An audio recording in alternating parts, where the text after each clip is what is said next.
بلال کو مار پڑ رہی تھی، میرے حبیب پاک کی آنکھوں میں آنسو آ گئے۔ بے خبر ہو جو غلاموں سے وہ آقا کیا ہے، حضور کی آنکھوں میں آنسو، اور حضور نے دعا فرمائی کہ یا اللہ میرے بلال کو نجات دے دے، یا اللہ میرے بلال کو نجات دے دے۔ رسول پاک یہ کہہ کے گزر گئے، ایک کونے میں، حرم شریف کے کونے میں بیٹھ کے رسول پاک رو رہے ہیں۔ جناب صدیق اکبر نے کہا حضور کیا ہوا؟ فرمایا ابو بکر سوچ رہا ہوں خدا اگر مجھے پیسے دے تو میں بلال کو خرید لوں، اگر رب پیسے دے تو خرید لوں، سوچ رہا ہوں۔ جناب ابو بکر صدیق گھر گئے، گھر جا کے حضرت عباس کو بھیجا، کہا امیہ میرا مخالف ہے، مجھ سے وہ بات نہیں کرے گا، آپ جائیے، آپ جا کے کہیے بلال کو بیچ ڈالے۔ حضرت عباس نے جا کے کہا بلال کو بیچ دو۔ کہنے لگا میری قیمت بہت زیادہ ہے، 50 دینار کا میں نے خریدا ہے اور میں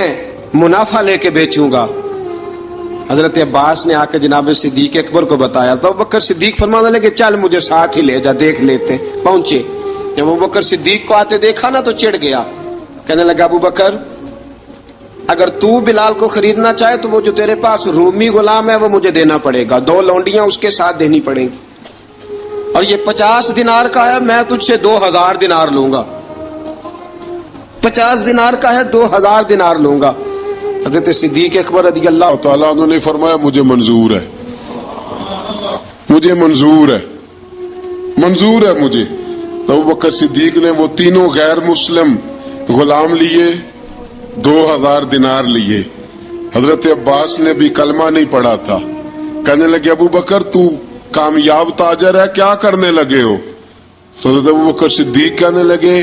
آپ نے بھی کلمہ نہیں پڑھا، آپ کو اس سودے کا پتہ نہیں، آپ ابھی اس لذت آشنائی سے واقف نہیں، آپ نے بھی یہ ذائقہ چکھا نہیں، آپ ابھی اس راہ سے گزرے نہیں، آپ کو پتہ نہیں یہ بھی ایک ذائقہ ہے، یہ بھی ایک سودا ہے، یہ بھی ایک لذت ہے، یہ بھی ایک گہرائی ہے، یہ بھی ایک مزہ ہے، اس کا بھی آپ کو علم نہیں، آپ نے کلمہ نہیں نہ پڑھا۔ محبت کو سمجھنا ہے تو نہ سے خود محبت کر، کنارے سے کبھی اندازہ طوفان نہیں ہوتا۔ فرمایا ابھی تو راہ گزر میں ہے، کہہ دے مقام سے گزر، ابھی ذرا آگے چلیں گے نا، جب آپ کلمہ پڑھیں گے تو آپ کو پتہ چلے گا۔ حضرت سیدنا بلال حبشی کو لینے کے لیے صدیق اکبر پہنچے، 2000 دینار، 3 غلام پڑھے لکھے سیانے سمجھدار، جب دیے نا تو امیہ کھل کھلا کے ہنسا،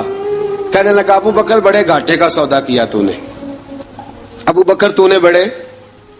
گھاٹے کا سودا کیا ہے، یہ پڑھا لکھا مجھے دے کے جا رہا ہے اور یہ ان پڑھ تو لے کے جا رہا ہے، یہ خوبصورت رومی غلام دے کے جا رہا ہے اور یہ حبشی کالے رنگ کا تو لے کے جا رہا ہے، اور 50 دینار کا غلام 2000 دینار میں تو لے کے جا رہا ہے، اتنے گھاٹے کا سودا، اتنی بڑی نادانی۔ حضرت جناب سیدنا صدیق اکبر رضی اللہ تعالیٰ کہنے لگے امیہ تو کافر ہے لیکن تو نے ابھی بھی پیسے تھوڑے مانگے ہیں، تو نے بلال کا رنگ دیکھا ہے، میں نے مصطفیٰ کے عشق کا رنگ دیکھا ہے۔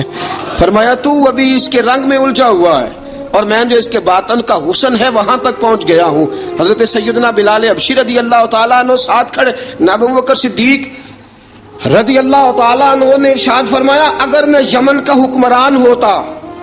یمن کا بادشاہ ہوتا اور تو مجھے کہتا کہ بلال میں تب دوں گا جب تو مجھے یمن کی حکمرانی دے گا،